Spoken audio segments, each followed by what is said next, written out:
그날도 평범한 오후였습니다. 선미와 단골 카페에 앉아 따뜻한 카페라테를 마시며 한가로이 수다를 떨고 있었죠. 지연아, 요즘 민호 씨 어때? 요새 잘생긴 남자들 바람 많이 피운다던데. 선미가 농담처럼 던진 말에 저는 웃으며 손을 내저었습니다. 우리 남편은 그럴 사람 아니야. 성실하기만 하지. 그래도 조심해야 돼. 남자들은 다 똑같아. 그녀의 눈빛이 묘하게 반짝였지만 그때의 저는 그저 이혼한 친구의 씁쓸한 농담쯤으로 생각했습니다. 핸드폰이 진동했습니다. 남편에게서 온 문자였죠. 오늘 회식이라 늦을 것 같아. 저녁 걱정 마. 평소와 다를 바 없는 메시지였지만 뭔가 석연치 않았습니다. 회식이라고 하기엔 시간이 애매했거든요. 오후 4시에 회식이라니. 민호 씨 또 야근? 선미가 물었습니다. 응, 회식이래. 그 사람 참 열심히 일하네. 부럽다. 부럽다. 그 단어가 귓가에 묘하게 맴돌았습니다. 왜 부러울까요? 자기 남편도 성실하게 일했었는데 집에 돌아와 저녁 준비를 하다가 문득 남편의 차를 확인하고 싶어졌습니다. 이유는 모르겠지만 가슴 한구석이 답답했거든요. 지하 주차장으로 내려가 남편의 검은색 세단 문을 열었습니다. 순간 낯선 향수 냄새가 코를 찔렀습니다. 제가 사용하는 향이 아니었습니다. 달콤하고 진한 누군가의 채취가 섞인 듯한 향이었죠. 심장이 쿵 내려앉았습니다. 조수석을 살펴보니 시트 틈새에 뭔가 반짝이는 게 보였습니다. 손을 뻗어 집어든 순간 손이 부들부들 떨렸습니다. 작은 진주 귀걸이. 저는 이 귀걸이를 알고 있었습니다. 지난주 선미가 카페에서 차고 있던 바로 그 귀걸이였으니까요. 예쁘지? 명동에서 샀어. 그녀가 자랑스럽게 귀를 기울이며 보여주던 그 귀걸이. 왜 우리 남편 차 조수석에 떨어져 있을까요? 머릿속이 하얘졌습니다. 아니야, 우연일 거야. 선미가 남편 차를 탄 적이 있었나? 생각해보니 몇 번 있었습니다. 함께 모임에 갈 때 선미 차가 고장나서 남편이 태워준 적이 있었죠. 그래, 그때 떨어뜨린 거겠지. 저는 귀걸이를 손에 쥔 채 억지로 안도했습니다. 하지만 가슴속 불안은 쉽게 가라앉지 않았습니다. 집으로 올라와 소파에 앉았습니다. 귀걸이를 테이블 위에 조용히 내려놓고 한참을 바라봤습니다. 작고 하찮은 물건 하나가 이렇게 무겁게 느껴질 줄은 몰랐습니다. 밤 10시가 넘어서야 현관문이 열렸습니다. 다녀왔어. 남편이 피곤한 얼굴로 들어왔습니다. 술 냄새가 났지만 많이 취한 것 같지는 않았습니다. 회식 어땠어? 그냥 그랬지 뭐. 요즘 팀장이 까다로워서 피곤해. 남편은 자연스럽게 대답하며 넥타이를 풀었습니다. 너무나 자연스러웠습니다. 자기야, 이거. 저는 테이블 위에 귀걸이를 집어들었습니다. 차에서 떨어진 건데 이게 뭐야? 남편의 얼굴이 잠깐 굳는 게 보였습니다. 아주 짧은 순간이었지만 저는 놓치지 않았습니다. 아, 그거 선미 씨 거 아니야? 지난번에 태워줬을 때 떨어뜨린 것 같은데. 그렇구나.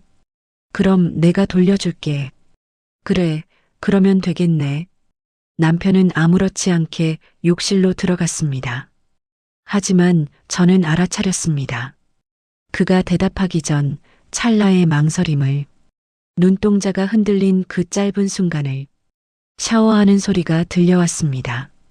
저는 소파에 앉아 귀걸이를 손바닥에 쥐고 또 쥐었습니다. 이건 단순한 우연일까 아니면 뭔가 잘못됐어. 그날 밤 저는 잠들지 못했습니다. 남편의 고른 숨소리 옆에서 천장만 바라보며 뒤척였습니다. 선미의 얼굴이 떠올랐습니다. 남자들은 다 똑같아. 그녀가 했던 말이 귓가에 맴돌았습니다. 혹시 설마. 아니야, 그럴 리 없어. 20년 우정을 쌓아온 친구잖아. 15년을 함께 산 남편이잖아. 하지만 가슴속 검은 의심은 점점 커져만 갔습니다. 다음 날 아침, 저는 평소처럼 남편에게 아침을 차려주고 웃으며 배웅했습니다. 다녀와요, 여보. 그래, 저녁에 봐. 남편이 나간 후 저는 선미에게 전화를 걸었습니다. 선미야, 점심 먹을래? 좋지. 어디서 볼까? 그 카페로 올래? 돌려줄 게 있어서. 돌려줄게? 뭔데? 귀걸이. 민호차에 떨어져 있더라. 전화기 너머로 잠깐의 침묵이 흘렀습니다. 아주 짧은, 그러나 명확한 침묵이었습니다. 아, 그거 찾고 있었는데 고마워. 점심때 봐. 통화를 끊고 저는 핸드폰을 꽉 쥐었습니다. 왜 놀란 것처럼 들렸을까? 왜 한 박자 늦게 대답했을까? 아니야, 내가 예민한 거야. 하지만 제 직감은 계속 경고음을 울렸습니다. 점심시간 카페에서 선미를 만났습니다. 지연아, 미안해. 귀걸이 잃어버린 줄 알았어. 선미는 평소와 다름없이 밝게 웃으며 귀걸이를 받아들었습니다. 괜찮아. 그나저나 언제 우리 남편 차 탔었어? 기억 안 나네. 저번에 모임 갈 때 태워줬잖아. 기억 안 나? 아, 맞다. 저는 고개를 끄덕였지만 찝찝함은 가시지 않았습니다. 그 모임은 한 달도 더 전 일이었으니까요. 귀걸이가 한 달 동안 차에 있었다는 게 말이 될까요? 남편은 차를 깨끗하게 관리하는 사람인데 요즘 민호 씨는 어때? 바빠? 선미가 물었습니다. 응, 요즘 회사 일이 많대. 그렇구나. 열심히 사는 남자가 최고지. 선미의 눈빛이 또 묘하게 빛났습니다. 그 눈빛을 보는 순간 등골이 서늘해졌습니다. 혹시 이 사람이 우리 남편을. 아냐, 말도 안 돼. 20년 동안 내 고민을 들어주고 함께 울고 웃었던 친구야. 절대 그럴 리 없어. 하지만 작은 의심의 씨앗은 이미 심어졌고 조금씩 뿌리를 내리고 있었습니다. 그날 밤부터 저는 남편의 행동을 유심히 관찰하기 시작했습니다. 핸드폰을 볼 때 각도를 살짝 돌리는 습관, 샤워 시간이 길어진 것, 퇴근 시간이 불규칙해진 것, 모두 예전에는 없던 일들이었습니다. 그리고 선미, 카톡 메시지를 보내면 답장이 늦어질 때가 많아졌습니다. 만나자고 하면 핑계가 많아졌죠. 요즘 알바 시작해서 바빠. 몸이 안 좋아서 집에서 쉴게. 이 모든 게 우연일까요? 아니면 제 예감이 맞는 걸까요? 며칠 후 저는 남편의 카드 사용 내역을 확인했습니다. 호텔 이름이 보였습니다. 강남의 고급 호텔. 우리가 기념일에도 가지 않던 곳이었습니다. 사용 날짜는 제가 친정에 다녀온 날이었습니다. 손이 떨렸습니다. 이건 우연이 아니야. 확신이 섰습니다. 남편이 바람을 피우고 있다는 것을, 그리고 그 상대가 누구인지도 어렴풋이 짐작이 갔습니다. 하지만 저는 아직 확실한 증거가 필요했습니다. 함부로 의심하고 싶지 않았으니까요. 무엇보다 만약 정말 그 사람이라면 20년 우정이 무너지는 것을 두 눈으로 확인해야만 믿을 수 있을 것 같았습니다. 저는 평소처럼 웃으며 남편에게 저녁을 차려주고 선미에게 안부 문자를 보냈습니다. 하지만 가슴속에서는 검은 불안이 점점 커져만 갔습니다. 이게 시작이었습니다. 제 인생이 송두리째 무너지는 끔찍한 진실을 마주하게 될 긴 터널의 입구였죠. 일주일이 지났습니다. 저는 겉으로는 평범한 일상을 유지하면서도 속으로는 남편의 모든 행동을 기록했습니다. 퇴근 시간, 핸드폰 사용 패턴, 주말 외출 핑계까지 작은 수첩에 하나하나 적어 내려갔죠. 어느 목요일 오후 남편이 또 늦는다는 문자를 보냈습니다. 오늘 본부장님 미팅 있어서 늦을 것 같아. 저는 확인차 남편 회사 동료의 부인에게 전화를 걸었습니다. 언니, 우리 민호가 오늘 미팅 있다던데 몇 시쯤 끝나는지 아세요? 미팅? 우리 남편은 오늘 정시 퇴근한다고 했는데요. 심장이 철렁했습니다. 아, 제가 착각했나 봐요. 감사해요, 언니. 거짓말이었습니다. 남편은 저에게 거짓말을 하고 있었습니다. 그날 저녁 남편은 11시가 넘어서 들어왔습니다. 미팅 어땠어? 힘들었어. 본부장님이 까다로우셔서. 거짓말을 거짓말로 덮는 남편의 모습에 속이 뒤집혔습니다. 하지만 저는 참았습니다. 아직은 아니야. 확실한 증거를 잡을 때까지. 다음 날 저는 선미에게 전화를 걸었습니다. 선미야, 오늘 저녁 시간 돼? 왜? 오랜만에 우리 집에서 저녁 먹자. 민호도 일찍 온대. 그래, 좋지. 선미는 망설임 없이 수락했습니다. 그날 저녁 선미가 우리 집에 왔습니다. 평소처럼 밝은 표정으로 현관문을 들어섰죠. 지연아, 뭐 도와줄까? 아니야, 거의 다 했어. 거실에서 쉬어. 남편은 아직 퇴근 전이었습니다. 선미는 소파에 앉아 편안하게 TV를 켰습니다. 우리 집이 자기 집처럼 편한 모습이었죠. 저는 부엌에서 설거지를 하는 척하며 선미를 관찰했습니다. 핸드폰을 자꾸 확인하는 모습, 누군가에게 문자를 보내는 모습, 그리고 현관문이 열리자 화들짝 놀라며 핸드폰을 숨기는 모습까지 다녀왔습니다. 남편이 들어왔습니다. 선미 씨도 왔네요. 민호 씨, 오랜만이에요. 둘의 눈이 마주쳤습니다. 찰나의 순간이었지만 저는 보았습니다.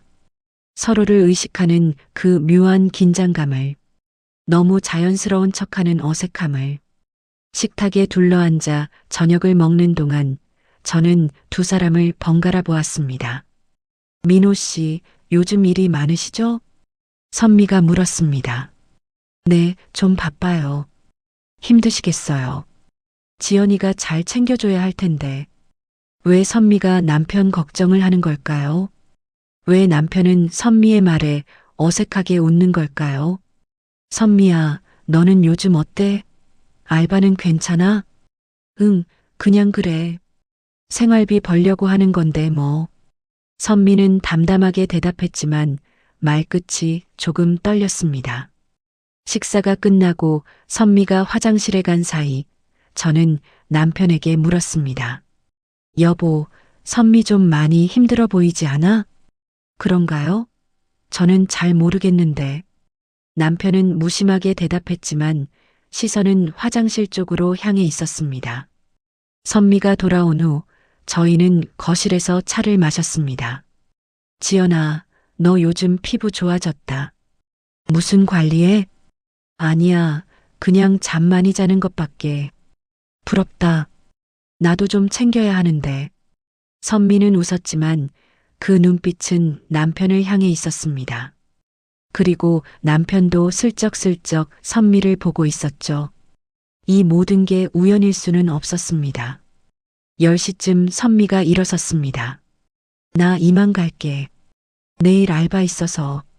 그래, 조심히 가.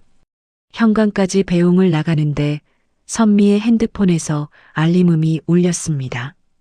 화면에 떠오른 이름. 민호 오빠. 심장이 멎는 줄 알았습니다. 선미는 황급히 핸드폰을 가방에 넣으며 서둘러 나갔습니다. 잘 가, 선미야. 저는 최대한 평온한 목소리로 인사했습니다. 문을 닫고 돌아서는 순간 다리에 힘이 풀렸습니다. 민호 오빠. 제 남편을 오빠라고 부르는 선미. 20년 동안 그녀는 남편을 항상 민호 씨라고 불렀습니다. 언제부터 오빠가 된 걸까요? 거실로 돌아가니 남편은 소파에 앉아 TV를 보고 있었습니다. 선미 씨 갔어요? 응. 요즘 많이 힘들어 보이던데. 그래. 남편은 무덤덤하게 대답했지만 핸드폰을 자꾸 확인했습니다. 저는 부엌으로 가서 설거지를 시작했습니다. 손이 부들부들 떨렸습니다. 접시가 깨질까봐 천천히 조심스럽게 닦았습니다. 눈물이 났지만 참았습니다. 아직은 울 때가 아니야. 그날 밤 남편이 샤워하는 사이 저는 그의 핸드폰을 확인했습니다. 비밀번호가 바뀌어 있었습니다. 결혼기념일이었던 비밀번호가 다른 숫자로 바뀌어 있었죠. 몇 번을 시도했지만 열리지 않았습니다. 샤워 소리가 멈췄습니다. 저는 황급히 핸드폰을 제자리에 놓고 침대에 누웠습니다. 남편이 나와 침대에 누웠습니다. 자기야. 응? 사랑해. 거짓말이었습니다. 남편은 대답 없이 등을 돌렸습니다. 그 넓은 등이 너무나 낯설게 느껴졌습니다. 다음 날 저는 결심했습니다. 확실한 증거를 잡겠다고, 더 이상 혼자 끙끙 앓지 않겠다고. 오전에 탐정 사무소를 찾아갔습니다. 낮은 건물 3층에 있는 작은 사무실이었죠. 어떻게 오셨습니까? 중년의 남자 탐정이 물었습니다. 남편 뒤를 밟아주세요. 의심되는 상대가 있으십니까? 네. 제 친구입니다. 그 말을 내뱉는 순간 현실이 되어버렸습니다. 제가 가장 사랑하는 남편과 가장 친한 친구를 의심하고 있다는 사실이. 알겠습니다. 의뢰인께서는 평소처럼 생활하시면 됩니다. 탐정은 담담하게 말했습니다. 그에게는 일상적인 업무겠지만 제게는 인생이 걸린 문제였습니다. 사무실을 나와 차에 앉았습니다. 핸들을 꽉 쥐고 한참을 그대로 있었습니다. 정말 이렇게까지 해야 하나? 혹시 내가 오해하고 있는 건 아닐까? 하지만 가슴속 직감은 명확했습니다. 뭔가 잘못되고 있어. 일주일 후 탐정에게서 전화가 왔습니다. 의뢰인님, 사무실로 오시겠습니까? 지금 갈게요. 사무실에 도착하자 탐정은 봉투 하나를 건넸습니다. 확인해 보십시오. 손이 떨렸습니다. 봉투를 열자 사진들이 쏟아졌습니다. 호텔 로비에서 손을 잡고 들어가는 남편과 선미, 주차장에서 포옹하는 두 사람, 카페에서 마주 앉아 다정하게 웃고 있는 모습, 심지어 입을 맞추는 사진까지. 세상이 무너지는 것 같았습니다. 이 사진들은 지난 2주간 찍은 것입니다. 두 사람은 일주일에 두세 번 만나고 있습니다. 탐정의 목소리가 멀리서 들려왔습니다. 얼마나 오래됐는지 확인할 수 있나요? 호텔 측에 확인한 결과 최소 6개월 이상입니다. 6개월. 반년 동안 제 남편과 제 친구가. 속이 뒤집혔습니다. 더 필요하신 자료가 있으십니까? 아니요, 충분합니다. 저는 사진들을 다시 봉투에 넣고 일어섰습니다. 수고하셨습니다. 집으로 돌아오는 길, 저는 차를 세워두고 한참을 울었습니다. 왜 하필 선미였을까? 20년 우정이 이렇게 허무하게 무너질 수 있는 걸까? 15년을 함께한 남편이 이렇게 쉽게 배신할 수 있는 걸까? 눈물이 마를 때까지 울고 나서야 저는 새로운 결심을 했습니다. 당하고만 있지 않겠어. 이 배신에 대한 대가를 치르게 하겠어. 냉정하게, 철저하게. 집에 도착해 사진들을 책상 서랍 깊숙이 넣어두었습니다. 그리고 거울을 보았습니다. 울어서 퉁퉁 부은 얼굴을 찬물로 씻고 화장을 고쳤습니다. 평소처럼 웃는 연습을 했습니다. 이제부터는 제가 연기를 할 차례였습니다. 남편이 퇴근했을 때 저는 웃으며 맞이했습니다. 여보, 오늘 뭐 먹고 싶어? 아무거나 괜찮아. 그럼 당신이 좋아하는 된장찌개 끓일게. 부엌에서 요리를 하며 저는 생각했습니다. 어떻게 복수할까? 어떻게 두 사람 모두에게 벌을 줄까? 단순히 이혼하고 끝낼 수는 없었습니다. 두 사람이 저에게 준 고통만큼, 아니, 그 이상으로 돌려줘야 했습니다. 저녁 식탁에서 남편은 평소처럼 밥을 먹었습니다. 맛있네. 다행이다. 저는 웃으며 반찬을 더 권했습니다. 하지만 속으로는 칼을 갈고 있었습니다. 식사 후 저는 선미에게 문자를 보냈습니다. 내일 점심 먹을래? 할 얘기가 있어. 얼마 지나지 않아 답장이 왔습니다. 좋아. 어디서 볼까? 우리 단골 카페로 와. 알았어. 내일 봐. 선미는 아무것도 모르고 있었습니다. 제가 모든 걸 알고 있다는 사실을, 제가 증거를 확보했다는 사실을. 그날 밤 저는 변호사 사무실 전화번호를 찾아 메모했습니다. 이혼 전문 변호사. 내일 상담 예약을 잡을 생각이었습니다. 모든 걸 철저하게 준비해서 단 한 번의 끝장을 볼 생각이었죠. 침대에 누워 천장을 바라보았습니다. 남편의 고른 숨소리가 들렸습니다. 평화롭게 잠든 남편을 보며 생각했습니다. 너는 지금 꿈속에서 누구를 만나고 있니? 선미를 만나고 있니?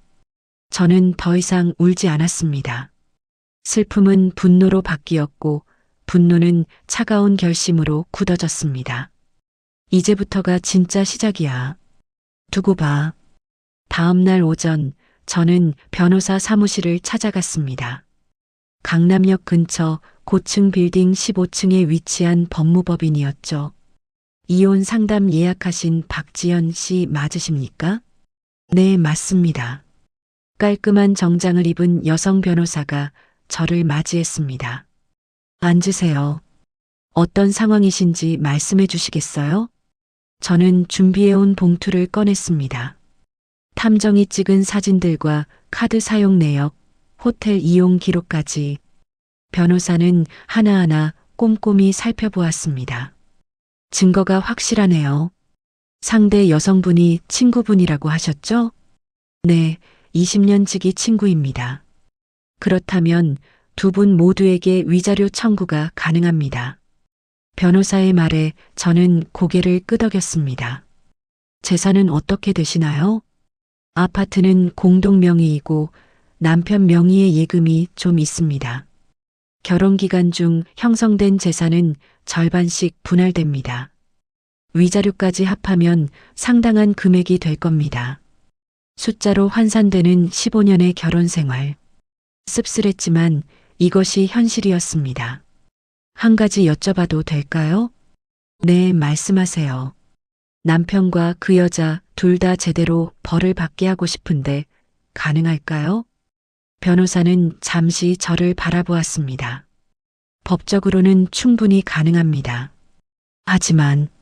하지만요? 복수보다는 의뢰인의 새 출발이 더 중요합니다. 너무 감정적으로 접근하시면 오히려 손해를 보실 수 있어요. 저는 미소를 지었습니다. 걱정 마세요. 저는 지금 누구보다 냉정합니다. 상담을 마치고 나오는 길 핸드폰이 울렸습니다. 선미였습니다. 지연아, 나 지금 카페야. 어디쯤 왔어? 금방 갈게. 먼저 주문해놔. 카페에 도착하자 선미는 구석자리에 앉아 있었습니다. 미안, 늦었지? 아니야, 나도 방금 왔어. 할 얘기가 뭔데? 선미가 물었습니다. 저는 잠시 그녀를 바라보았습니다. 20년 동안 함께 웃고 울었던 얼굴. 지금 제 눈에는 낯선 사람으로만 보였습니다. 선미야, 너 요즘 힘들지? 응? 갑자기 왜? 그냥 표정이 안 좋아 보여서. 무슨 일 있어? 선미는 잠깐 망설이더니 한숨을 쉬었습니다. 사실은 요즘 좀 복잡해. 무슨 일인데? 나한테 말해봐. 저는 최대한 다정하게 물었습니다. 사실 만나는 사람이 있어. 심장이 쿵 내려앉았지만 얼굴은 평온함을 유지했습니다. 진짜? 누군데? 좋은 사람이야? 응, 좋은 사람이긴 한데. 좀 복잡해. 왜? 무슨 문제라도 있어? 선미는 커피잔을 만지작거리며 말했습니다. 그 사람이 기혼자거든. 연기를 해야 했습니다. 놀란 척, 걱정하는 척. 뭐, 선미야, 그건 안 돼. 너 정신 차려. 나도 알아. 근데 마음이 안 떨어져. 그 사람은 진심이야? 이혼할 거라고 했어? 선미는 고개를 저었습니다. 아직 확실하지 않아. 근데 나를 사랑한다고는 해. 사랑. 그 단어가 이렇게 역겹게 들릴 줄은 몰랐습니다. 선미야, 제발 정신 차려. 그런 남자 만나면 너만 상처받아. 알아. 근데 이미 늦었어. 나 임신했거든. 순간 숨이 멎었습니다. 임신. 선미가 우리 남편의 아이를 임신했다고? 뭐라고? 응, 2개월 됐어. 손이 떨렸지만 꾹 참았습니다. 그 남자는 알아? 응, 알아. 근데 아직 결정을 못하고 있대. 선미야, 너 정말 미쳤어. 그 남자 아내는 알아? 선미는 고개를 저었습니다. 모를 거야. 우리 조심하거든. 조심. 우리 집에 놀러 와서 내 앞에서 웃으며 조심한다고. 속이 부글부글 끓었지만 참았습니다. 선미야, 내 충고 들어. 그 남자나 임신한 거 아내한테 들키면 큰일 나. 나도 알아. 근데 진짜 사랑하거든. 사랑. 또 그 단어. 저는 커피를 한 모금 마셨습니다. 쓴맛이 입안에 퍼졌습니다. 선미야, 그 사람 누군데? 혹시 내가 아는 사람이야? 선미는 잠깐 당황한 표정을 지었습니다. 아니야, 내가 모르는 사람이야. 거짓말. 바로 티가 났습니다. 그래, 그럼 다행이다. 만약 내가 아는 사람이었으면 진짜 당황했을 거야. 그럴 리 없지. 선미는 어색하게 웃었습니다. 카페를 나와 저는 곧장 탐정사무소로 향했습니다. 추가 조사가 필요합니다. 무엇을 조사하실 겁니까? 선미라는 여자의 산부인과 기록을 확인해 주세요. 그리고 남편이 동행한 적이 있는지도요. 알겠습니다. 사흘 후 탐정에게서 전화가 왔습니다. 확인했습니다. 선미 씨는 2개월 전 임신 확인을 받았고 그날 의뢰인의 남편분이 동행했습니다. 증거가 또 하나 추가되었습니다. 저는 서랍에서 봉투를 꺼내 새 사진을 추가했습니다. 산부인과 앞에서 함께 나오는 2사람의 사진. 남편이 선미의 어깨를 감싸 안고 있었습니다. 가슴이 찢어지는 것 같았지만 눈물은 나오지 않았습니다. 이미 눈물은 다 말라버렸으니까요. 그날 밤 남편이 퇴근했을 때 저는 평소처럼 맞이했습니다. 여보, 오늘 회식 없어? 응, 오늘은 일찍 왔어. 그럼 우리 외식할까? 오랜만에. 남편은 놀란 표정을 지었습니다. 갑자기 왜? 그냥 당신이랑 데이트하고 싶어서.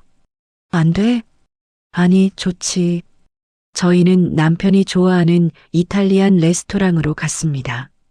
촛불이 켜진 테이블에 마주 앉았습니다. 여보, 우리 결혼한 지 15년 됐네. 그러게. 행복했어? 남편은 잠깐 멈칫했습니다. 당연하지. 거짓말. 눈을 보면 알 수 있었습니다. 나도 행복했어. 당신을 만나서. 저는 와인잔을 들었습니다.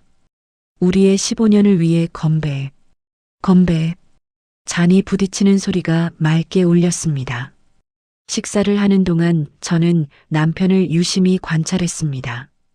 핸드폰을 수시로 확인하는 습관. 누군가의 문자를 기다리는 듯한 눈빛. 저와 대화할 때보다 핸드폰을 볼 때 더 집중하는 모습. 모든 게 명확했습니다. 여보, 다음 주가 내 생일이잖아. 아, 맞다. 뭐 하고 싶어? 집에서 파티할까? 친구들 초대해서. 남편은 약간 난처한 표정을 지었습니다. 집에서? 밖에서 하는 게 어때? 아니야, 우리 집에서 하고 싶어. 오랜만에 사람들 불러서 시끌벅적하게. 그래. 누구 초대할 건데? 우리 친한 사람들. 당연히 선미도 오고. 선미라는 이름을 말하는 순간 남편의 표정이 미묘하게 변했습니다. 선미 씨도? 응, 제일 친한 친구잖아. 당연히 와야지. 남편은 대답 없이 고개만 끄덕였습니다. 집으로 돌아오는 차 안에서 저는 계획을 정리했습니다. 생일 파티, 모든 사람들 앞에서 진실을 폭로할 완벽한 무대, 양가 부모님, 친구들, 회사 동료들, 모두가 지켜보는 앞에서 두 사람의 추악한 관계를 드러낼 것입니다. 다음 날 저는 사람들에게 초대장을 돌렸습니다. 친구들, 회사 동료들, 양가 부모님까지. 지연아, 생일 파티한다며? 갈게. 고마워, 꼭 와. 선미에게도 전화를 걸었습니다. 선미야, 다음 주 토요일 우리 집에서 생일 파티하는데 올 수 있지? 당연하지. 준비할 거 도와줄까? 아니야, 내가 다 할게. 너는 그냥 와. 알았어. 선물은 뭐가 좋을까? 선물은 필요 없어. 내가 와주는 것만으로도 충분해. 정말 충분했습니다. 그 자리에 와서 망신당하는 것만으로도요. 파티 준비를 하면서 저는 한 가지를 더 준비했습니다. 탐정이 찍은 모든 사진과 영상을 편집해서 하나의 동영상으로 만들었습니다. 호텔에 들어가는 장면, 포옹하는 장면, 키스하는 장면, 산부인과 앞에서 손을 잡고 나오는 장면까지 시간순으로 깔끔하게 편집했습니다. 배경음악은 넣지 않았습니다. 날 것 그대로의 진실이 더 충격적일 테니까요. 파티 전날 밤 저는 남편에게 물었습니다.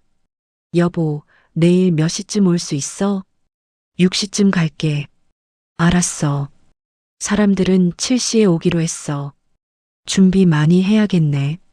도와줄까? 아니야, 괜찮아. 당신은 주인공이니까 편하게 있어. 주인공? 맞습니다. 내일 당신은 주인공이 될 겁니다. 최악의 의미로요. 잠들기 전 저는 옷장에서 새로 산 원피스를 꺼내 보았습니다. 검은색 원피스. 장례식에나 어울릴 법한 색깔이었지만 내일 파티에 입을 옷이었습니다. 우리 결혼 생활의 장례식이니까요. 내일이면 모든 게 끝납니다. 15년의 거짓말, 20년의 우정, 모두 끝나는 겁니다. 저는 원피스를 쓰다듬으며 미소 지었습니다. 드디어 내일이야. 두고 봐, 강민호. 두고 봐, 이선미. 생일 파티 이틀 전 예상치 못한 전화가 걸려왔습니다. 선미였습니다. 지연아, 지금 시간 돼? 급하게 만나야 할 것 같아. 목소리가 떨리고 있었습니다. 무슨 일인데? 괜찮아? 전화로는 얘기 못하겠어. 지금 나올 수 있어? 알았어. 30분 후에 우리 단골 카페로 올게. 카페에 도착하자 선미는 이미 구석자리에 앉아 있었습니다. 눈이 퉁퉁 부어 있었습니다. 울었던 것 같았죠. 선미야, 무슨 일이야? 저는 그녀 앞에 앉으며 물었습니다. 선미는 한참을 망설이다가 입을 열었습니다. 지연아, 나 임신했어. 이미 알고 있던 사실이었지만 놀란 척 연기했습니다. 뭐? 진짜? 응. 근데 아이 아빠가 누군지 확실하지 않아. 거짓말. 하지만 저는 아는 척하지 않았습니다. 무슨 소리야? 확실하지 않다니? 사실 요즘 남자 관계가 복잡했거든. 두 명이랑 동시에. 선미는 얼굴을 가렸습니다. 지연아, 나 어떡하지? 너무 무서워. 저는 그녀의 손을 잡아주었습니다. 떨리는 손이었습니다. 일단 진정해. 산부인과는 갔어? 응, 갔어. 2개월 됐대. 그 남자들은 알아? 선미는 고개를 저었습니다. 한 명한테만 얘기했어. 근데 그 사람이 책임질 것 같지 않아. 누군데? 말 못해. 선미는 고개를 숙였습니다. 저는 그녀의 어깨를 안아주었습니다. 괜찮아, 선미야. 내가 도와줄게. 고마워, 지연아. 너밖에 없어. 배신자가 제 품에 안겨 울고 있었습니다. 역겨웠지만 참았습니다. 일단 생각할 시간이 필요해.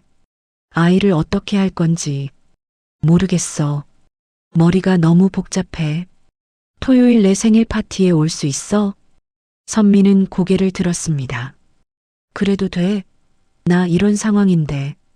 당연하지. 내가 있어줘야 해. 넌 내 제일 친한 친구잖아. 제일 친한 친구. 그 말을 하는 제 입에서 쓴맛이 났습니다. 고마워, 지연아. 너 정말.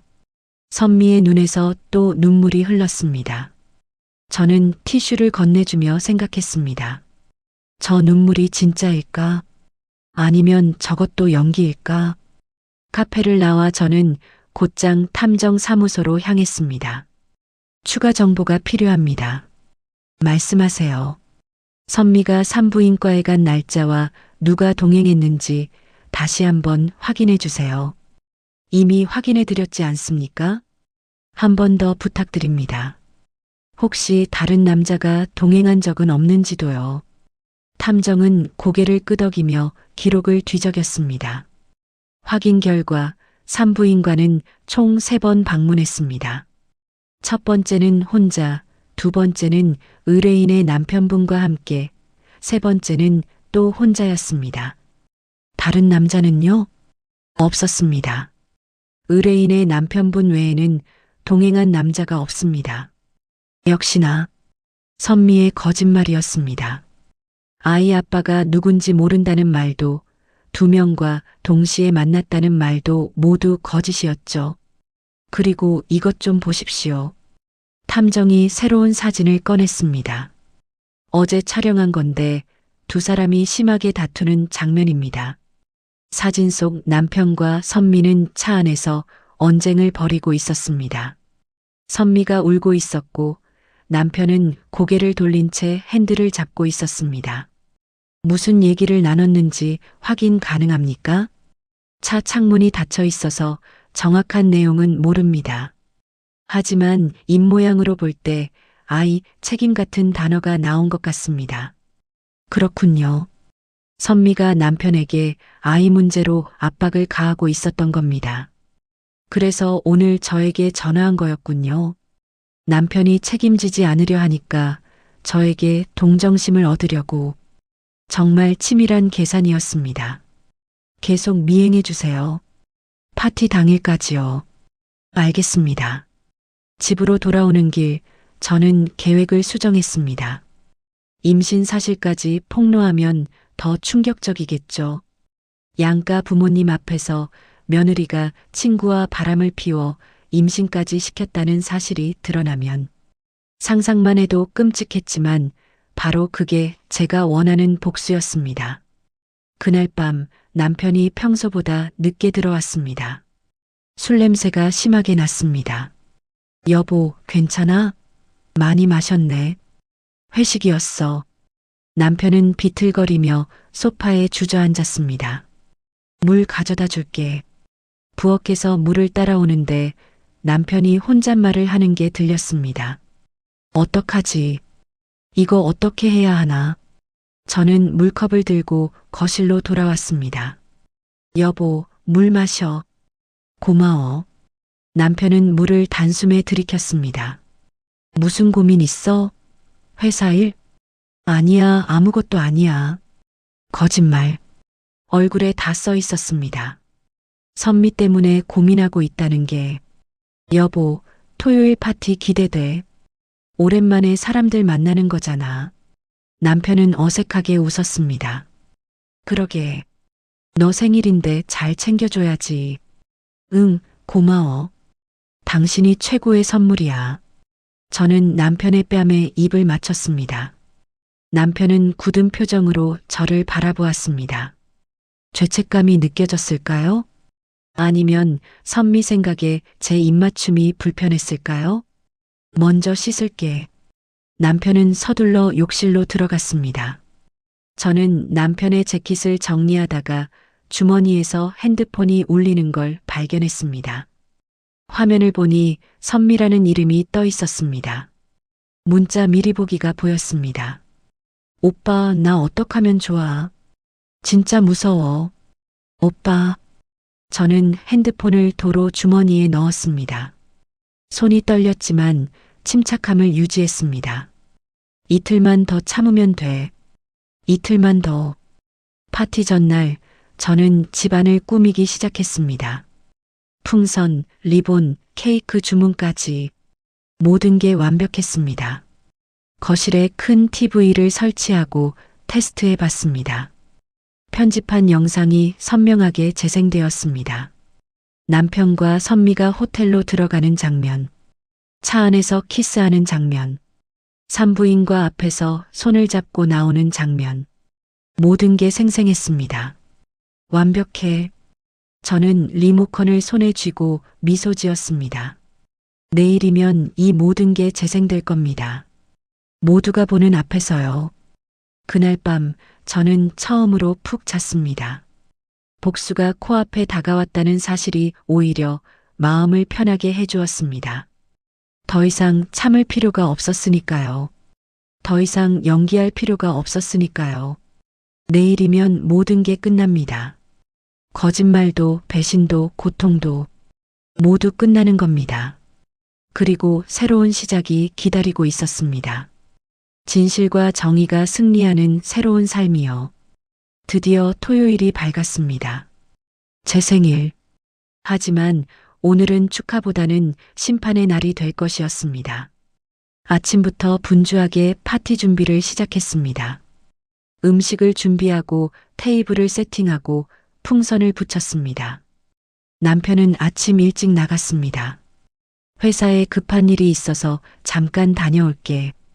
파티 전에는 돌아올게. 그래, 다녀와. 남편이 나간 후 저는 마지막 점검을 했습니다. TV 리모컨 위치 확인, 영상 재생 테스트, 모든 게 완벽했습니다. 오후 5시쯤 탐정에게서 문자가 왔습니다. 의뢰인의 남편분, 지금 선미 씨 집 앞에 있습니다. 심장이 철렁했습니다. 파티 시작 2시간 전에 선미를 만나다니. 사진 찍어주세요. 곧 사진이 도착했습니다. 남편이 선미의 집 현관 앞에서 뭔가 심각하게 대화하는 모습이었습니다. 선미는 울고 있었고 남편은 난처한 표정이었습니다. 최대한 가까이서 대화 내용을 녹음해 주세요. 알겠습니다. 10분 후 탐정에게서 녹음 파일이 도착했습니다. 재생 버튼을 눌렀습니다. 선미의 목소리가 들렸습니다. 오빠, 나 정말 어떡해. 이대로는 못 살아. 선미야, 진정해. 내가 생각 좀 해볼게. 생각은 무슨 생각? 아이가 벌써 2달이라고. 알아. 근데 지금은 타이밍이 안 좋아. 그럼 언제가 좋은 타이밍이야? 아이가 더 크면? 일단 오늘 파티만 넘기자. 그 다음에 얘기하자고. 오늘 파티? 지연이 생일 파티 말하는 거야? 응. 오늘은 제발 아무 티 내지 마. 부탁이야. 알았어. 근데 오빠 약속해. 곧 결정할 거지? 응, 약속할게. 녹음이 끝났습니다. 저는 핸드폰을 꽉 쥐었습니다. 아무 티 내지 말라고. 두 사람 모두 오늘 파티에서 연기를 할 생각이었군요. 제 앞에서 아무렇지 않은 척 웃으며 생일을 축하해 줄 생각이었던 거죠. 너무나 완벽한 타이밍이었습니다. 이 녹음 파일까지 파티에서 틀어야겠어. 저는 파일을 저장하고 영상에 추가했습니다. 오후 6시 남편이 돌아왔습니다. 다녀왔어. 준비 많이 했네. 응, 거의 다 됐어. 씻고 옷 갈아입어. 남편은 어딘가 불안한 표정으로 욕실로 들어갔습니다. 저는 거울을 보며 마지막 화장을 고쳤습니다. 검은색 원피스를 입고 립스틱을 바르며 미소 지었습니다. 오늘 주인공은 나야. 7시가 되자 하나둘 손님들이 도착하기 시작했습니다. 지연아, 생일 축하해. 고마워, 어서 와. 친구들, 회사 동료들, 양가 부모님까지. 거실이 사람들로 가득 찼습니다. 그리고 마지막으로 선미가 도착했습니다. 지연아, 생일 축하해. 늦어서 미안. 선미는 선물 상자를 건네며 웃었습니다. 완벽한 연기였습니다. 오늘 오후에 울며 남편과 대화하던 그 사람이 맞나 싶을 정도로요. 고마워, 선미야. 어서 들어와. 선미가 거실로 들어서자 남편과 눈이 마주쳤습니다. 찰나의 순간 두 사람은 시선을 교환했습니다. 아무도 눈치채지 못할 만큼 짧은 순간이었지만 저는 놓치지 않았습니다. 자, 다들 모였으니 케이크 자를까요? 시어머니가 말씀하셨습니다. 잠깐만요, 어머님. 그 전에 보여드릴 게 있어요. 저는 TV 리모컨을 집어들었습니다. 요즘 제가 영상 편집을 배웠거든요. 우리 가족과 친구들 사진으로 영상을 만들어 봤어요. 와, 지연이 대단하네. 친구들이 박수를 쳤습니다. 남편의 얼굴이 약간 굳었습니다. 선미도 불안한 표정을 지었죠. 자, 다 같이 봐요. 저는 재생 버튼을 눌렀습니다. 처음에는 평범한 가족 사진들이 나왔습니다.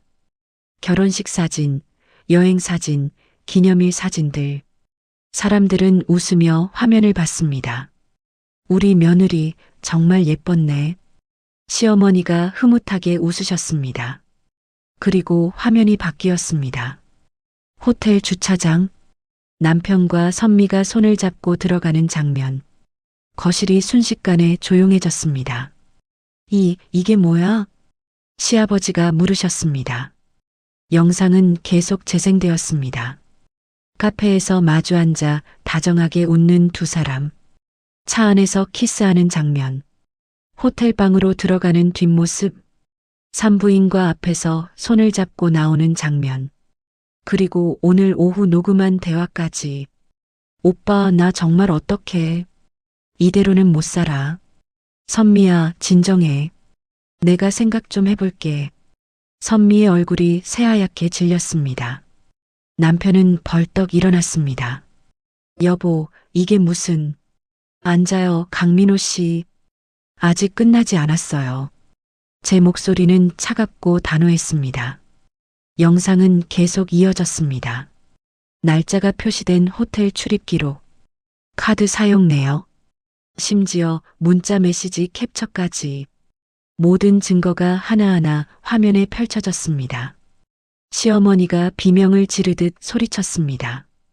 민호야, 이게 대체 무슨 짓이야? 어머니, 저는... 닥쳐. 시아버지의 호통에 남편이 입을 다물었습니다. 선미는 소파에 주저앉아 얼굴을 가렸습니다. 지연아, 미안해. 정말 미안해. 미안? 20년 우정이 미안 한마디로 끝나는 거야? 제 목소리가 떨렸습니다. 분노가 아니라 비통함 때문이었습니다. 다들 보셨죠? 제 남편과 제 친구가 6개월 동안 저를 속이고 바람을 피웠어요. 심지어 지금 선미는 임신 2개월이에요. 친구들이 숨을 죽였습니다. 어머니는 소파에 앉아 눈물을 흘리셨습니다. 지연아, 어머니 괜찮으세요? 저는 이미 준비했어요. 저는 가방에서 서류를 꺼냈습니다. 이혼 소송 서류입니다. 그리고 선미 씨에 대한 손해배상 청구서도 함께요. 남편이 다가왔습니다. 여보, 제발. 얘기 좀 하자. 할 얘기 없어요. 다 끝났어요. 제발 한 번만 용서해줘. 용서? 저는 비웃었습니다. 6개월 동안 거짓말하고 제 친구와 잠자리를 가지고 아이까지 만들어 놓고 용서를 바라요? 나도 미쳤었어. 정말 미안해. 남편이 무릎을 꿇었습니다. 하지만 저는 한 발짝 물러섰습니다. 늦었어요. 이미 변호사와 상담했고 다음 주에 소송이 시작돼요. 선미가 일어서며 소리쳤습니다. 지연아, 다 내 잘못이야. 민호 오빠는 잘못 없어. 잘못 없다고? 저는 선미를 돌아보았습니다. 20년 동안 내 고민을 들어주고 내 집에 놀러 오고 내 남편을 탐했던 게 잘못이 아니라고? 나도 외로웠어. 이혼하고 너무 힘들었다고. 그래서 친구 남편이랑 잤어? 그게 해결책이야? 선미는 대답하지 못했습니다. 시아버지가 남편에게 다가가 뺨을 때렸습니다. 이 자식아, 내가 어떻게 이럴 수가 있어. 아버지, 나가. 당장 이 집에서 나가. 혼란이 계속되었습니다. 친구들은 어찌할 바를 몰라 서 있었고 부모님들은 충격에 빠져 계셨습니다. 저는 그 모든 혼란 속에서 차갑게 서 있었습니다. 더 이상 울지 않았습니다. 더 이상 분노하지도 않았습니다. 그저 텅 빈 공허함만이 가슴을 채웠습니다. 다들 돌아가 주세요. 파티는 끝났어요. 사람들이 하나둘 나가기 시작했습니다. 동정 어린 시선, 비난의 시선, 충격에 찬 시선들. 모두가 저를 바라보았지만 저는 아무 감정도 느껴지지 않았습니다. 마지막으로 선미가 나가려 할 때 저는 그녀를 불렀습니다. 선미야. 응? 다신 내 앞에 나타나지 마. 법정에서 보자.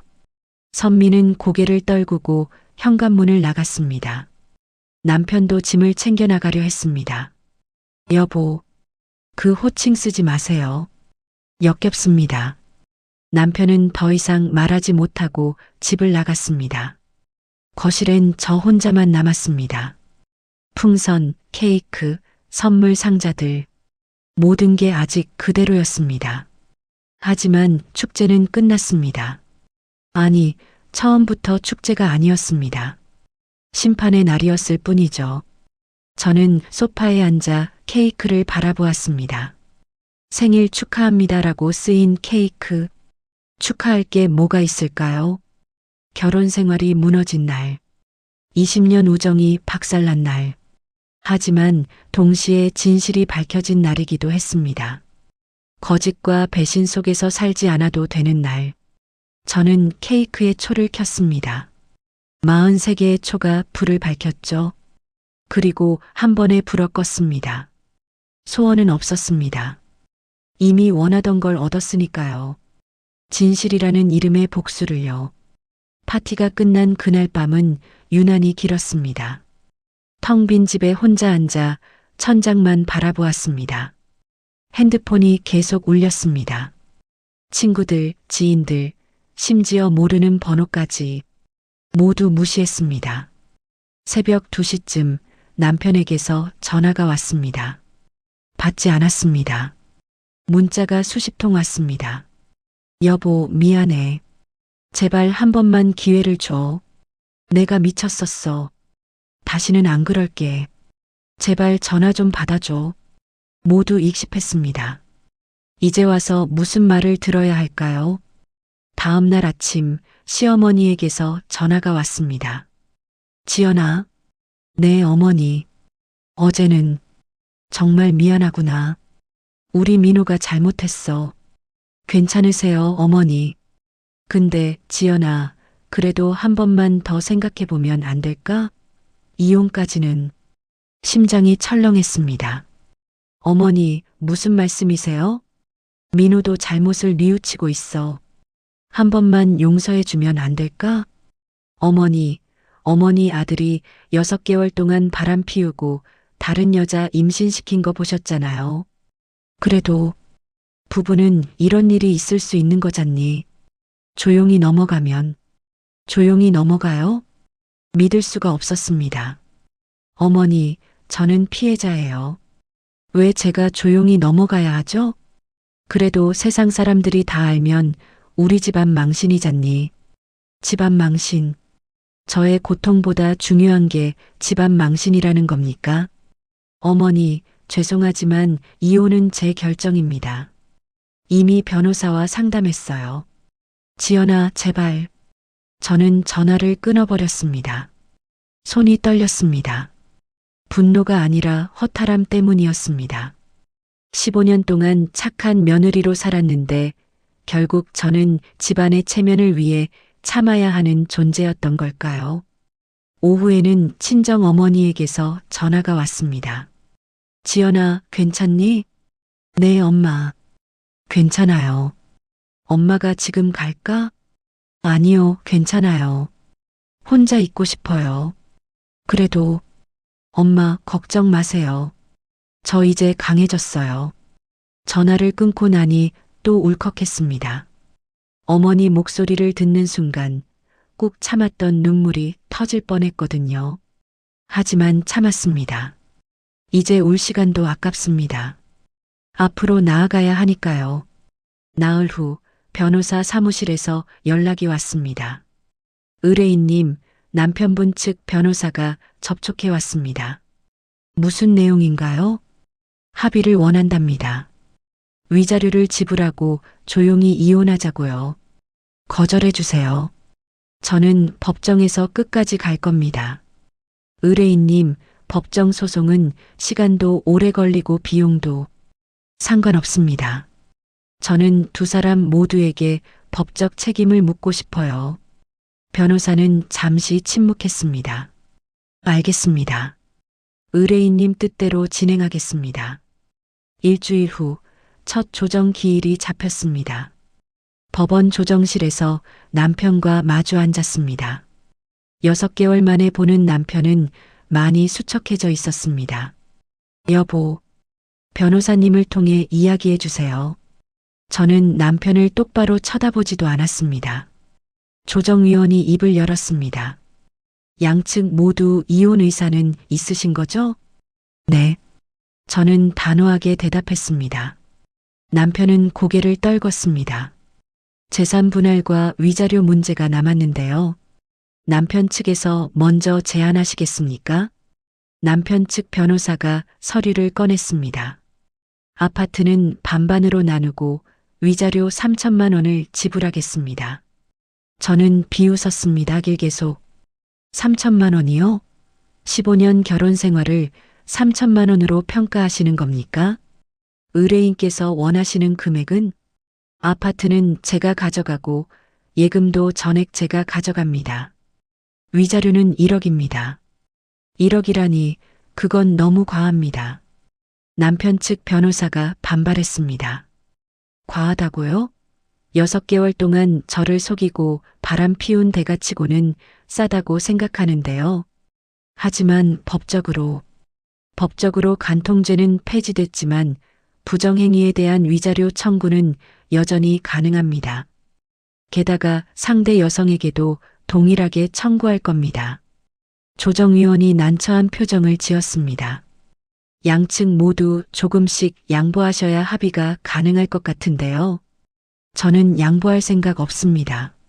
저는 단호하게 말했습니다. 조정은 결렬되었습니다. 법정 소송으로 가기로 했죠. 조정실을 나오는데 남편이 뒤따라왔습니다. 여보, 제발 얘기 좀 하자. 할 얘기 없어요.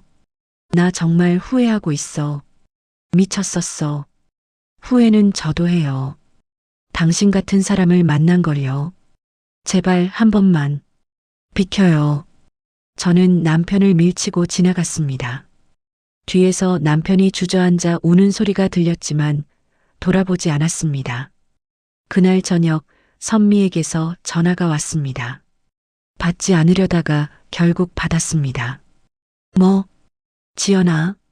나야. 용건만 말해. 지연아, 제발 나 좀 살려줘. 법적으로 고소까지 하면 나 정말 끝이야. 그래서 제발 한 번만 용서해줘. 내가 미쳤었어. 선미야, 너희 둘 다 똑같은 말을 하네. 미쳤었다고. 진심이야. 나 정말 후회해. 후회? 아이는 어떻게 할 거야? 침묵이 흘렀습니다. 지웠어. 뭐? 아이 지웠어. 민호가 책임 안 진다고 해서 가슴이 답답해졌습니다. 분노도 동정도 아닌 복잡한 감정이었습니다. 그래서 나한테 용서를 빌려고? 지연아, 우리 20년 친구잖아. 제발. 20년 친구가 친구 남편이랑 잤어? 미안해. 정말 미안해. 미안은 필요 없어. 법정에서 보자. 저는 전화를 끊어버렸습니다. 핸드폰을 던지고 싶었지만 참았습니다. 소파에 주저앉아 한참을 그대로 있었습니다. 세상이 저를 적으로 돌린 것 같았습니다. 남편은 용서를 빌고 시어머니는 조용히 넘어가라 하고 선미는 살려달라 하고 모두가 자기 입장만 생각했습니다. 저의 고통은 아무도 이해하지 못했습니다. 며칠 후 친구들과의 모임에서도 비슷한 반응이 나왔습니다. 지연아, 그래도 법적으로까지 가는 건 좀 과한 것 같아. 과하다고? 남자들은 원래 한 번쯤 실수할 수 있잖아. 용서해 주는 게 실수? 6개월 동안 계획적으로 바람 피운 게 실수야? 그래도 이혼까지는 좀. 저는 모임을 박차고 나왔습니다. 이해받지 못한다는 게 이렇게 외로운 일인 줄 몰랐습니다.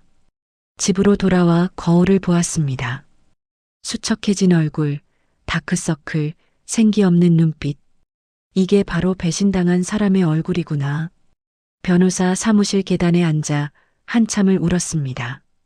처음으로 무너졌습니다. 참았던 눈물이 터져 나왔습니다. 왜 다들 나한테 참으라고 하는 거야? 왜 내가 피해자인데 내가 양보해야 하는 거야? 지나가던 사람들이 저를 쳐다봤지만 신경 쓰지 않았습니다. 한참을 울고 나서야 겨우 진정되었습니다. 눈물을 닦고 일어섰습니다. 주저앉을 수는 없었습니다. 아직 싸움은 끝나지 않았으니까요.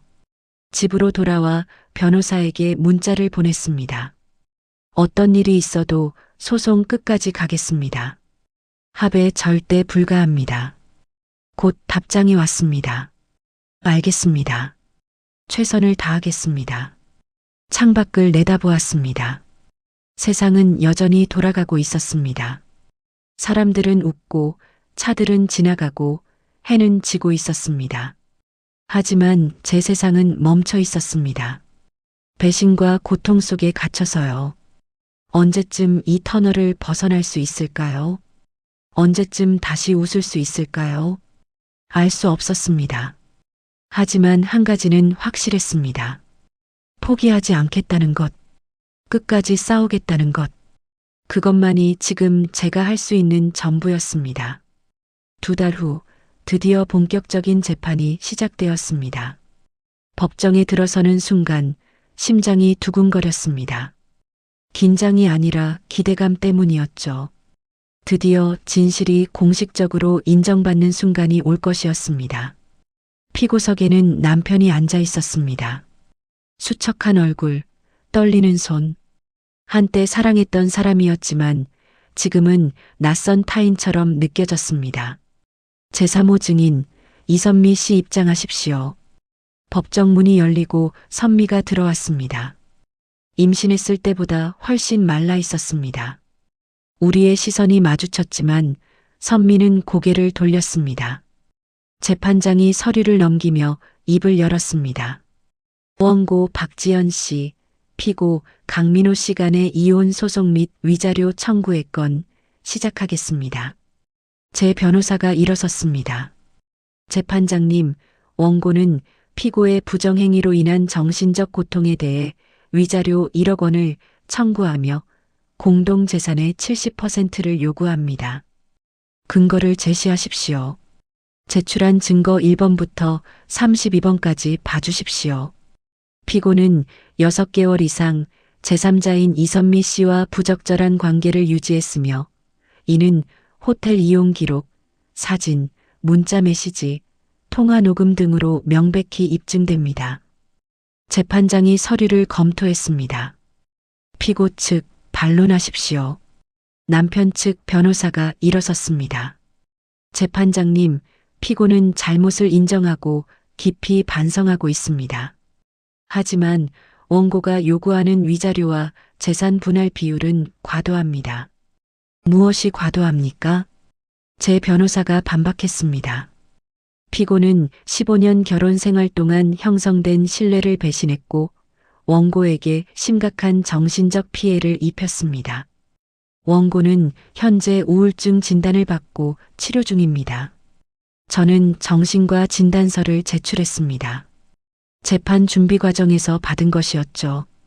재판장이 선미를 바라보았습니다. 증인 이선미 씨, 증인석으로 나오십시오. 선미가 떨리는 걸음으로 증인석에 섰습니다. 선서하십시오. 양심에 따라 숨김없이 사실대로 말하고. 선미의 목소리가 떨렸습니다. 증인은 피고 강민호 씨와 어떤 관계입니까? 친구였습니다. 친구요? 원고의 친구였습니까? 피고의 친구였습니까? 원고의 친구였습니다. 얼마나 오래 알고 지냈습니까? 20년입니다. 재판장이 서류를 넘겼습니다. 그런 친구의 남편과 부적절한 관계를 가진 이유가 무엇입니까? 선미는 대답하지 못했습니다. 증인, 질문에 답하십시오. 외로웠습니다. 외로워서 친구를 배신했습니까? 선미가 고개를 숙였습니다. 누가 먼저 접근했습니까? 침묵. 증인, 답하십시오. 제가 먼저였습니다. 법정이 술렁였습니다. 저는 선미를 바라보았습니다. 20년 친구가 내 남편을 먼저 유혹했다는 고백. 가슴이 찢어지는 것 같았습니다. 구체적으로 언제, 어떻게 시작되었습니까? 작년 9월쯤. 제가 이혼하고 힘들 때 민호 씨가 위로해줬고, 그래서 관계를 가졌다는 겁니까? 네. 원고는 알고 있었습니까? 아니요, 몰랐습니다. 임신 사실은요? 선미의 얼굴이 새하얗게 질렸습니다. 임신을 했었으나 중절했습니다. 누구의 아이였습니까? 피고의 아이였습니다. 피고는 알고 있었습니까? 네, 알고 있었습니다. 책임지겠다고 했습니까? 선미는 눈물을 흘리며 대답했습니다. 처음에는 그렇다고 했으나 나중에는 책임질 수 없다고 했습니다. 재판장이 남편을 바라보았습니다. 피고, 이 증언이 사실입니까? 남편은 고개를 끄덕였습니다. 사실입니다. 피고는 아내를 속이고 아내의 친구와 관계를 가졌으며 임신까지 시키고도 책임지지 않았다는 말입니까? 죄송합니다. 죄송으로 끝날 일이 아닙니다. 재판장의 목소리가 차가웠습니다. 다음은 제 차례였습니다. 증인석에 섰습니다. 원고, 피고의 부정행위를 언제 알게 되었습니까? 올해 3월쯤입니다. 어떻게 알게 되었습니까? 남편 차에서 선미의 귀걸이를 발견했고 이상한 낌새를 느껴 탐정을 고용했습니다. 탐정 조사 결과는 6개월 이상 지속적으로 만나고 있었으며 호텔을 일주일에 23회 이용했습니다. 그 사실을 알고 어떤 심정이었습니까? 목이 메었습니다. 세상이 무너지는 것 같았습니다. 15년 동안 믿었던 남편과 20년 동안 믿었던 친구가 저를 배신했다는 사실이 눈물이 흘렀습니다. 계속하십시오. 매일 밤 잠을 이루지 못했고 밥도 제대로 먹지 못했습니다. 거울을 볼 때마다 저 자신이 한심하게 느껴졌습니다.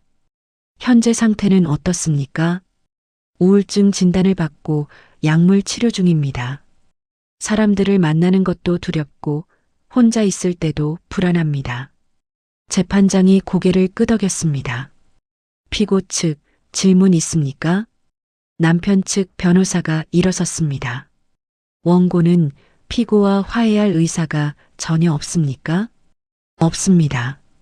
피고가 진심으로 반성하고 있는데도요? 반성은 혼자 하십시오. 저는 더 이상 함께할 수 없습니다. 원고의 요구 조건이 너무 과하다는 생각은 안 드십니까? 과하다고요? 저는 변호사를 똑바로 바라보았습니다. 15년 결혼 생활이 무너졌고 20년 우정이 박살났으며 제 정신 건강까지 망가졌는데 1억이 과한 금액입니까? 변호사는 더 이상 질문하지 못했습니다. 재판은 2시간 동안 계속되었습니다. 양측의 주장, 증거 제시, 증인 신문. 모든 과정에서 남편과 선미의 잘못이 명백히 드러났습니다. 마지막으로 재판장이 물었습니다. 피고 마지막으로 할 말이 있습니까? 남편이 일어섰습니다. 재판장님, 그리고 여보, 저는 남편을 바라보지 않았습니다. 나는 정말 잘못했습니다. 미쳤었습니다.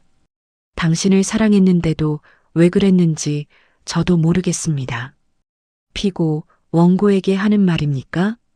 네. 여보, 제발 한 번만 용서해줘. 나 없으면 안 돼. 저는 일어섰습니다. 재판장님, 제가 한마디 하겠습니다. 허락합니다.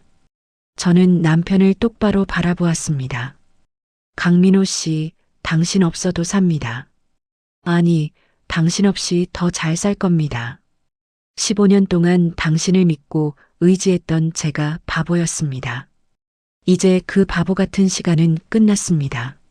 남편이 눈물을 흘렸습니다. 하지만 저는 더 이상 흔들리지 않았습니다. 증인 이선미 씨에게도 한마디 하겠습니다. 선미가 저를 바라보았습니다. 선미야, 20년 우정이 이렇게 끝나는 게 슬프긴 하지만 이게 우리의 마지막이야. 다신 내 인생에 나타나지 마. 선미는 고개를 떨구고 울었습니다. 재판장이 망치를 두드렸습니다. 오늘 재판은 여기까지입니다. 판결은 2주 후 선고하겠습니다. 법정을 나오는데 다리에 힘이 풀렸습니다. 변호사가 부축해 주었습니다. 잘하셨습니다. 판결은 원고에게 유리할 겁니다. 감사합니다. 법원 밖으로 나오니 햇살이 눈부셨습니다. 오랜만에 느껴보는 따뜻함이었습니다. 지난 몇 달간 제 세상은 어두웠습니다. 하지만 이제 터널의 끝이 보이기 시작했습니다. 2주 후 판결을 기다리며 저는 새로운 삶을 준비하기 시작했습니다. 새 아파트를 알아보고 취미 생활을 찾아보고 친구들을 다시 만나기 시작했습니다. 배신당했지만 무너지지 않았습니다. 상처받았지만 일어섰습니다. 그리고 이제 진짜 제 인생을 살 준비가 되었습니다. 2주 후 판결의 날이 왔습니다. 법정은 지난번보다 조용했습니다. 방청객도 적었고 언론도 없었습니다. 그저 끝을 확인하러 온 사람들만 있을 뿐이었죠. 재판장이 들어오고 판결문을 펼쳤습니다. 2024년 가압 제1만 2345호 이혼 및 위자료 청구 사건에 대한 판결을 선고하겠습니다. 심장이 두근거렸습니다.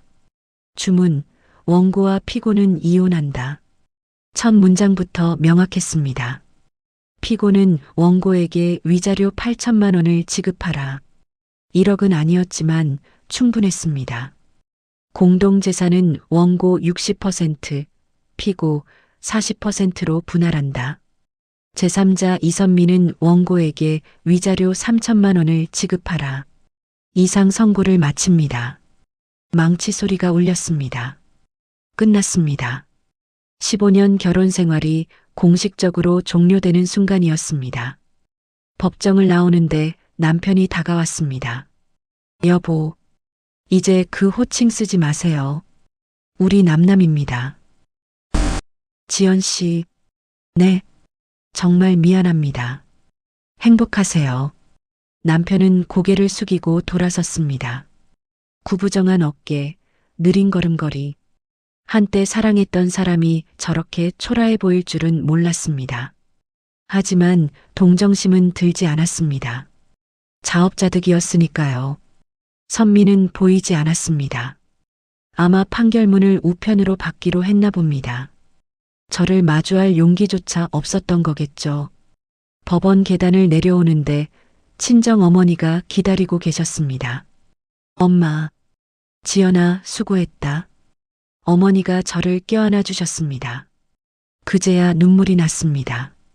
참았던 감정들이 한꺼번에 터져 나왔죠. 엄마, 나 잘한 거 맞지? 그럼 잘했지. 우리 딸 정말 잘했어. 한참을 울고 나서야 진정되었습니다. 이제 밥 먹으러 가자. 엄마가 내가 좋아하는 거 사줄게. 응. 어머니와 함께 식당으로 향했습니다. 오랜만에 먹는 밥이 맛있었습니다. 한 달 후, 저는 새 아파트로 이사했습니다. 한강이 보이는 작은 원룸이었지만 제 공간이었습니다. 짐을 풀며 옛 물건들을 정리했습니다. 결혼식 사진, 부부 여행 사진, 기념일 선물들 모두 박스에 담아 창고로 보냈습니다. 더 이상 필요 없는 과거였으니까요. 창가에 앉아 한강을 바라보았습니다. 유유히 흐르는 강물처럼 제 인생도 계속 흘러가야 했습니다. 멈춰 있을 수는 없었죠. 며칠 후 오랜만에 대학 친구들을 만났습니다. 지연아, 많이 힘들었지? 응, 힘들었어. 근데 이제 괜찮아. 정말? 얼굴은 좀 나아 보이네. 많이 울었거든. 이제 더 이상 울 눈물도 없어. 친구들이 웃었습니다. 앞으로 뭐 할 거야? 글쎄, 일단 취업 준비 좀 해볼까 해.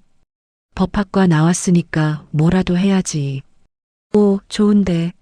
우리 지연이 옛날에 법대 다닐 때 공부 잘했잖아. 그랬었죠. 결혼 전에는 꿈이 있었습니다. 변호사가 되고 싶었고 사회에 도움이 되고 싶었습니다. 하지만 결혼하면서 모든 걸 포기했었죠. 이제 다시 시작할 때가 된 것 같았습니다.